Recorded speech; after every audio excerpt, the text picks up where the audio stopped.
We live in a world that is becoming more and more globalized, and higher education is no exception.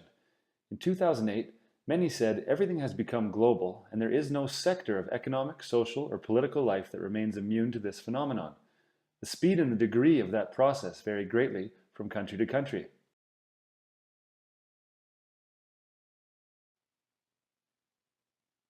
Universities are facing increasing competition, not just regionally, but globally, and so researchers are looking more closely at the role of post-secondary in society. Kitagawa argued that while universities are facing higher expectations to contribute to the larger society, they're receiving fewer government funds.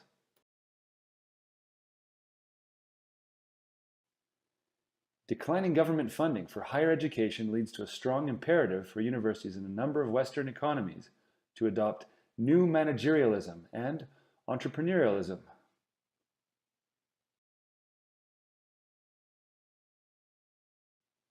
Not to mention the economic potential of high quality post-secondary education and the incentive to discourage regional brain drain has encouraged countries within Europe to create regional standardization and collaborative research opportunities. Say that 5 times fast.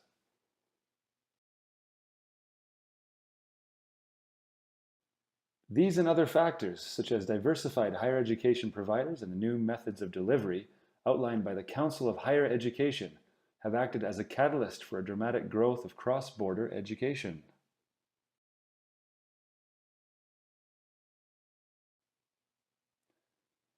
The Organization for Economic Cooperation and Development, or OECD, defines cross-border higher education as the movement of people, programs, providers, curricula, projects, research, and services across national jurisdictional borders. Cross-border education can be part of a development cooperation projects, academic exchange programs, and commercial initiatives.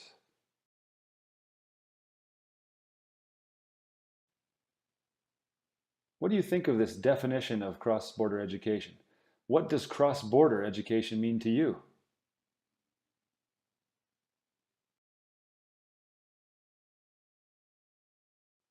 The increase in global educational exchange mandated a need for a checklist of good practices, which was then created by the AUCC, ACE, CHEA, and the IAU. The checklist include 8 points, which are as follows. Please try to stay awake.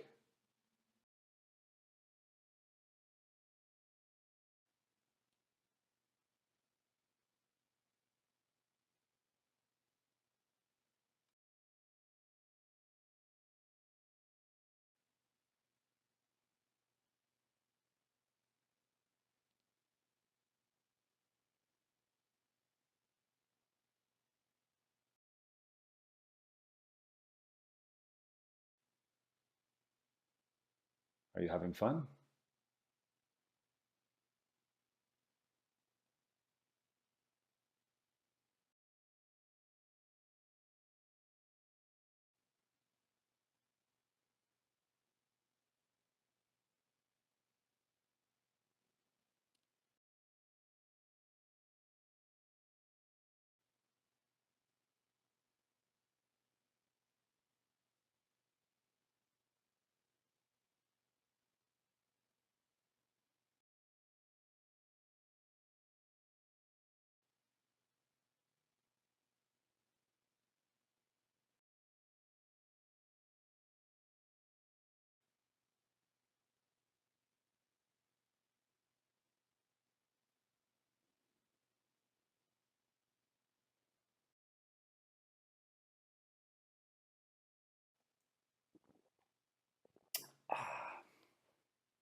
The checklist provides a framework for higher education institutions to be competitive and reputable so that they can attract more international students, and certainly, universities around the world seem to have the same idea.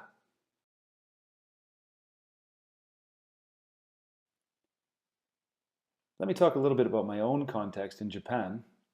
Japan has a rapidly aging population and increased regional competition.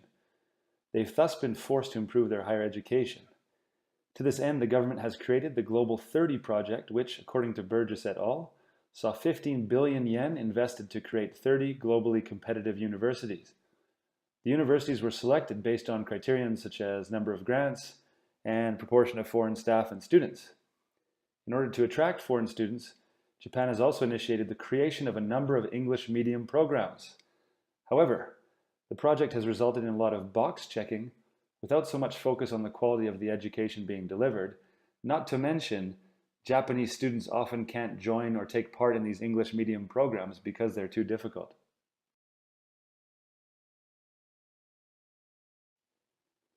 So higher education has long been used as a way of nation building.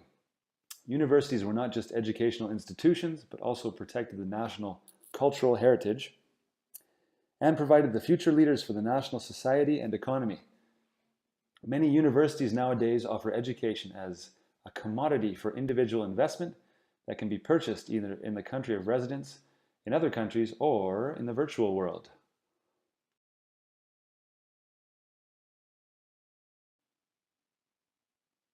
So let's take Canada, for example.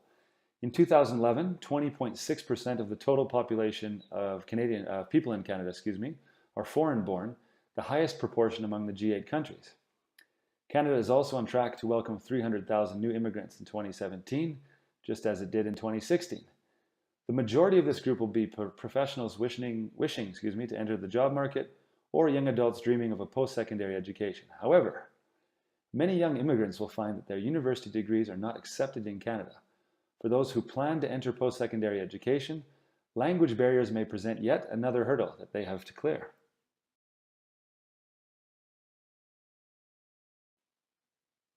Another problem is new immigrants do not have the financial resource to support extensive upgrading efforts to meet university or college entrance requirements. Are Canadian higher education institutions doing enough to balance the need to be competitive, along with the obligation to educate the underprivileged in our own backyard?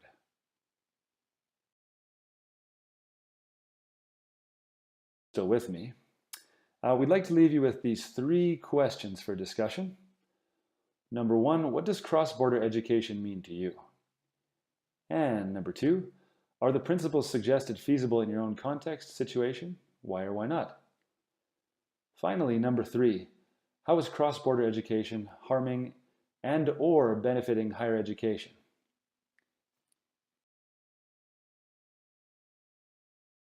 Read through our references.